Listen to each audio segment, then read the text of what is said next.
C'est une question que certains se posent légitimement. Mais au fait, pourquoi est-ce que l'on jeûne? Pourquoi est-ce que le musulman jeûne? Il arrive également qu'un voisin, qu'un ami, qu'un collègue, pas forcément de confession musulmane, te pose la question et tu ne trouves rien d'autre à répondre que eh bien, depuis que je suis jeune, je jeûne, ou c'est dans notre religion, et au mieux tu vas dire c'est un pilier de l'islam.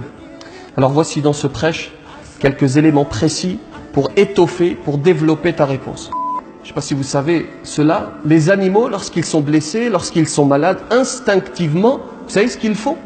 Ils cessent de s'alimenter. Ils jeûnent. Et si vous voulez des bienfaits concrets, alors écoutez bien, la liste n'est pas exhaustive. Le jeûne apporte entre autres ceci: détoxification du foie, repos du pancréas, réduction des risques de diabète, effet anti-inflammatoire sur l'estomac, accélération du métabolisme.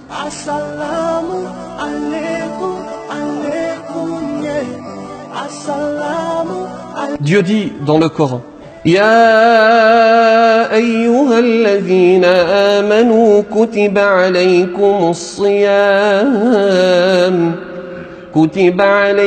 الصيام كما كتب على الذين من قبلكم لعلكم تتقون. Notre religion nous appelle à réfléchir, nous appelle à agir non pas par mimétisme, non pas par héritage, mais par conviction, après réflexion. Aussi, avant d'entamer le jeûne dans quelques jours, sache pourquoi tu jeûnes. La première des raisons, en réalité, elle est évidente. Nous jeûnons parce que notre Créateur nous l'a prescrit dans le livre auquel nous croyons. C'est le verset que j'ai cité juste avant. Et nous espérons être récompensés pour cela, car le Créateur nous l'a promis dans un certain nombre de traditions prophétiques, au travers de son prophète, dans un certain nombre de traditions prophétiques. La deuxième des raisons découle de la première. Le Créateur a mis sur notre chemin un certain nombre d'épreuves, un certain nombre de difficultés. Et le fait de s'abstenir, de boire, de manger, d'avoir des rapports intimes, c'est une épreuve pour l'humain. Et le Créateur t'observe. Est-ce que tu vas lui obéir? Ou est-ce que tu vas obéir à tes besoins? Est-ce que tu vas céder à tes besoins? C'est en réalité ce que l'on appelle le jihad. C'est ce que l'on appelle l'effort sur soi. Le fait pour satisfaire le Créateur, et c'est le plus grand des jihads. Le fait de faire cet effort sur soi, de se contrôler, le fait de patienter, le fait de supporter la faim, de supporter la soif, et de supporter cette privation de rapports intimes. Et si vous analysez les piliers de l'islam, vous constaterez que chaque pilier apporte une difficulté d'une nature différente. Vous prenez la prière, le jeûne. La prière et le jeûne appellent un effort physique. La zakat exige un effort financier, parce que c'est inné, c'est humain, c'est naturel. Nous avons cet attachement. Nous sommes attachés à notre pécule. Nous sommes attachés à nos économies. Et le Créateur veut te tester, voir avec la zakat. Est-ce que tu vas être capable de te détacher de cet amour naturel que tu as pour le pécule, pour les économies? Et le hajj exige un effort physique et un effort financier. Ensuite, le jeûne est une école.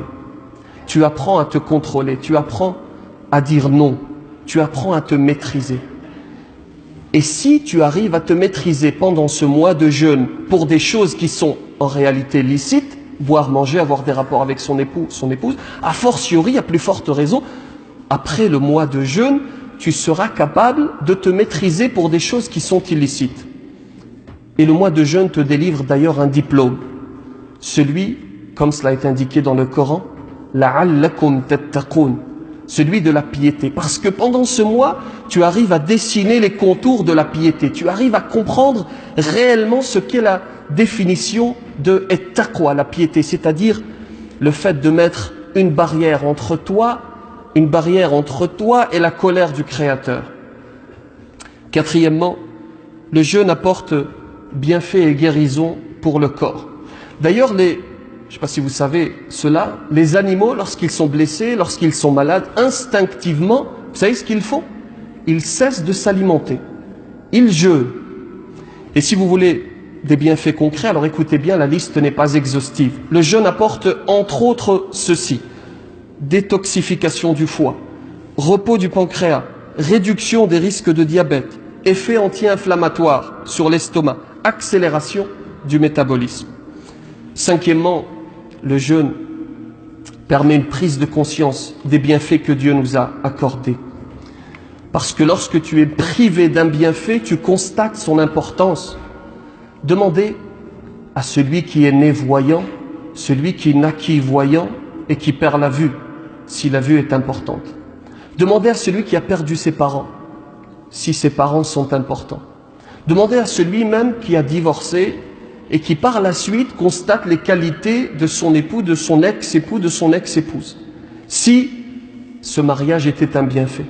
Demandez aux jeûneurs dans quelques jours, aux alentours de 20 heures, lorsque l'estomac gargouille, demandez-lui si la nourriture est importante, si la nourriture est un bienfait du Créateur.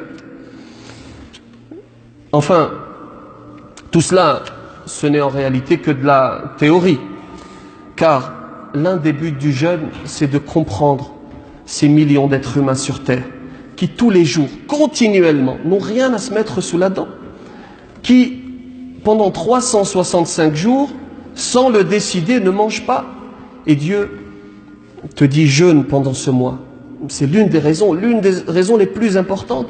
Jeûne pendant ce mois et comprends ton frère, ta sœur en humanité qui, toute l'année, continuellement, supporte la faim. Et une fois que tu as compris, ne reste pas dans la théorie, parce qu'on aime bien rester dans la théorie, passe à la pratique, mets la main à la poche, accompagne tes frères, accompagne-les par ton argent et accompagne-les par ton être, accompagne-les par ton aide physique.